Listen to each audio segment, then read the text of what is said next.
वाले हैं कि क्लास 10th में जो 26-27 वाले स्टूडेंट है उसको क्या पढ़ना चाहिए और क्या नहीं पढ़ना चाहिए। इससे क्या, ये स्मार्ट स्टडी है।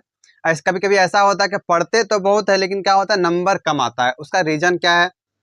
उसका रीज़न हो सकता है कि आप किसी चीज़ को जो जो डिटेल में नहीं पढ़ना था उसको आप डिटेल में पढ़ लिए, और जिसको पढ़ना चाहिए था डिटेल में उसको आप नहीं पढ़ पाए। तो सबसे पहले बात करते हैं कि क्या नहीं पढ़ना चाहिए 10th में। क्या नहीं पढ़ना है 10th में जिससे कि आपका समय बचे, आपका मेहनत बचे, आपको क्या होगा, अच्छे से अच्छे मार्क्स क्लास 10th में आए।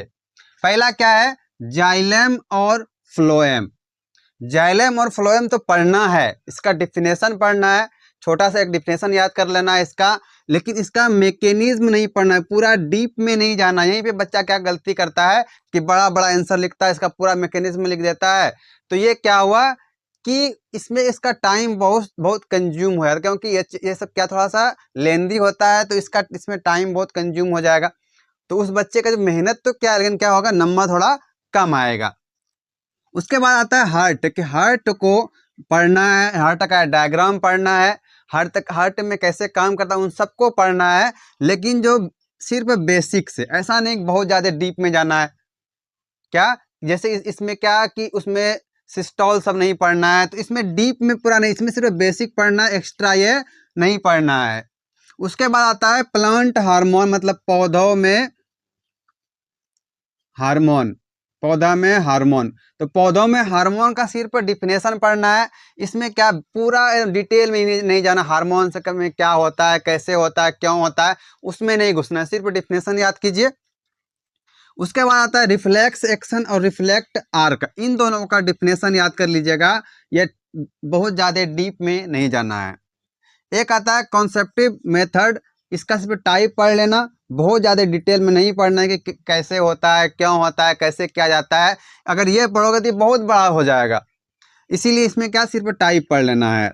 एक आता है इवोल्यूशन में डार्विनिज्म का थ्योरी आता है, यह क्या बहुत बड़ा होता है, लगभग आधा पेज का होता है। तो ये आप नहीं भी पढ़े तो कोई दिक्कत नहीं है, ये पूछा जाता है कभी कभी, लेकिन क्या एक छोटा सा 2-3 लाइन का आप इसमें लिखना है। और फॉसिल्स को सिर्फ डिफिनेशन याद कीजिए, फॉसिल्स को बहुत लेंदी नहीं पढ़ना है।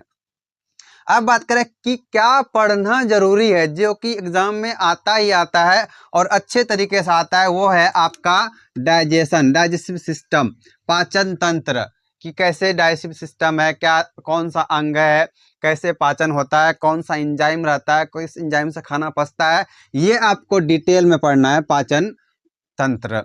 उसके बाद रिस्पायरेशन, ये श्वसन कहते हैं, यह भी आपको डिटेल में पढ़ना है, इसका टाइप भी पढ़ना है, किस जानवर में कौन सा श्वसन होता है उसको भी पढ़ना है, इसका पूरा का पूरा मैकेनिज्म आपको पढ़ना पड़ेगा।